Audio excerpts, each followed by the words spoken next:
They're using this money now and this time. They are preparing themselves for the fundamental transformation of this country. You want something to pass? Don't worry about it. We'll just jam it in the next stimulus package. Congress has been circumvented. They're becoming irrelevant more and more every day. The fundamental transformation of America, or the restoration of America. See, when TARP first came out, that's what I was for. Use the money to help people just grab their stuff, prepare.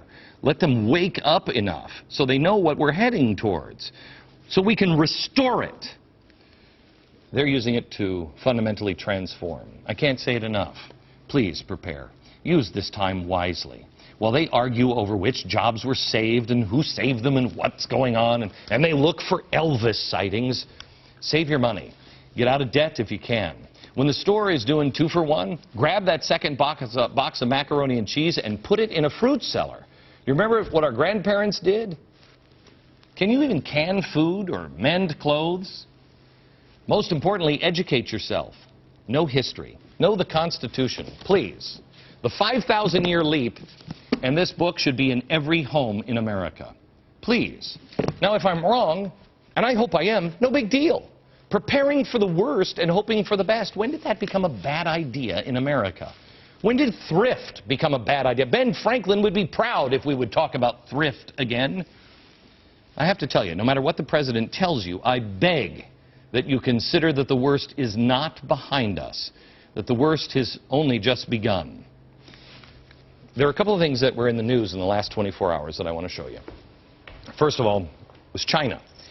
Data has just been released that shows that foreign purchases of U.S. Treasuries fell in December, the largest on record. Remember, China is our bank. This is where we get all of our money. When we have to, it's not like you have a 30-year loan on all of this debt. You've got it 3 months, 6 months, 2 years, 10 years. I told you 6 months ago that China would start dumping their debt or at least stop buying it. Experts said, no, they'll never do that. That's not in their interest. I said they will. Slowly but surely they're going to get without waking people up. Well, now they're getting rid of it. $34.2 billion. They now hold $755.4 billion of our debt. Japan also cut $11.5 billion in treasuries. Okay? They're now, actually, China used to be the largest, but now Japan is the largest owner of our debt with $768.8 billion. Now, so Japan is the largest bank? No. No, the largest bank that we have, the largest holder of our debt, you ready for this? $5.1 trillion. Who owns it? The Fed. That's who we really owe our, that's who we're slaves to. It's not Japan, it's not China, it's the Fed. And by the way, just so you can understand this, this is you selling your debt to this pocket. I'm really broke. Don't worry, I have money. Okay, we'll switch. It doesn't work. Now here's another story you have to pay attention to, and it is Greece. We talked about it last week. Economists are now saying that the U.S. is actually in worse shape than Greece is. Let me come over here. Let me show you what's happening over in Greece. Show some pictures over here. There are riots in the streets. There are protests. They're burning cars in the streets. Unions are all up in arms. They're bankrupt. Overall debt was 113.4% of GDP. Let's see if we have this right. In Greece, they have out-of-control debt and deficits, no slowdown in government spending or hiring. Gee, where have I heard that before? The EU just punished Greece by stripping them of their right to vote at critical meetings next month. This is the cradle of democracy.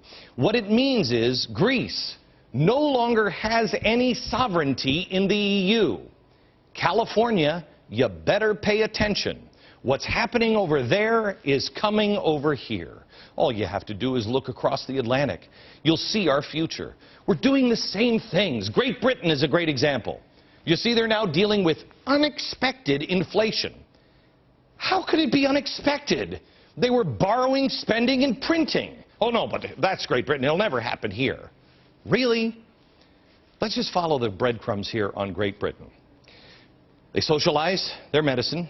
They became a socialist light kind of country. We followed their lead on that one. They pushed risky mortgages to their citizens. We followed their lead on that. They led us. It wasn't the other way around. They finally had to take over the banks. We followed their lead on that one with TARP. They printed more money. Oh, yeah, we followed their lead. Watch this. Let me show up here. We're talking about printing money. See this? This is our monetary base. This is how much money. At the end of this chart is 1922. It starts to go up right when we got off the gold standard in 1922, right around here. This is Clinton up here. This is George W. Bush, where it kind of levels off, but still going up. And this is TARP. This is the Obama era right here. They have inflation over in Great Britain because, you know, they printed too much money. That's our printing press. Guess who also is going to be following that one? Please remember your grandparents' fruit cellar. Again.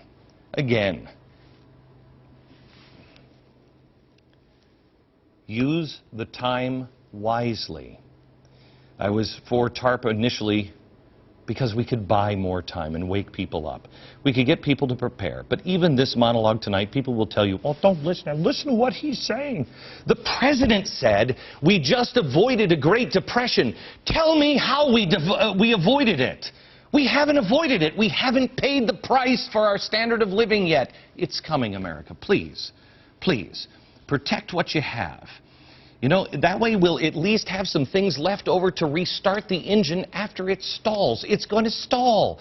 But we're America. Don't worry about it. We'll make it.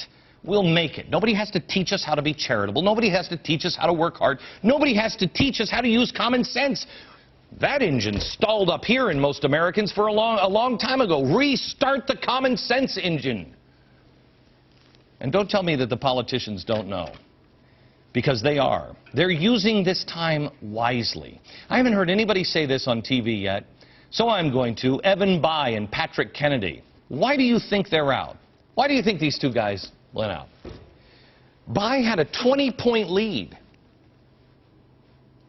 He got out because he knows what's coming. Obama is doing to the Democratic Party what is happening to our economy, which both parties have done to our economy. Bayh is getting out now, so there is something left of his reputation when it all implodes. There'll be someone left standing to restart it. Put yourself in a self-reliant situation. We will, as Americans, weather the storm if we hold together.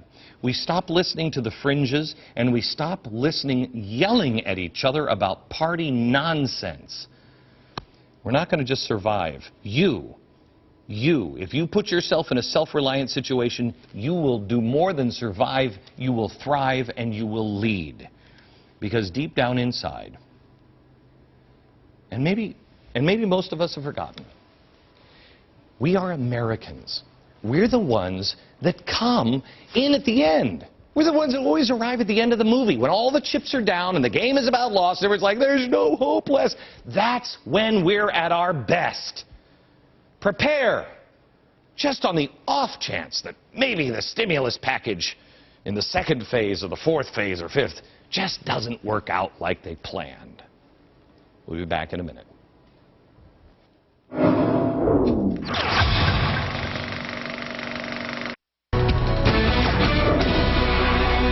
Okay, I showed you this chart yesterday, and I said, you know, this is you kind of in the middle. The vast majority of people are in the middle.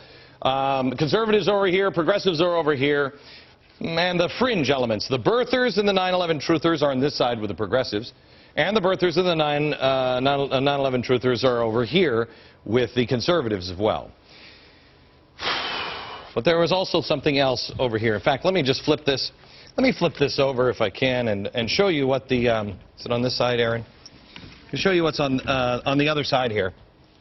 Because it's not really right. I was thinking about it last night, and it's really not a straight line like that. It's more of a circle, okay? Here are the total government people, right here. They meet here.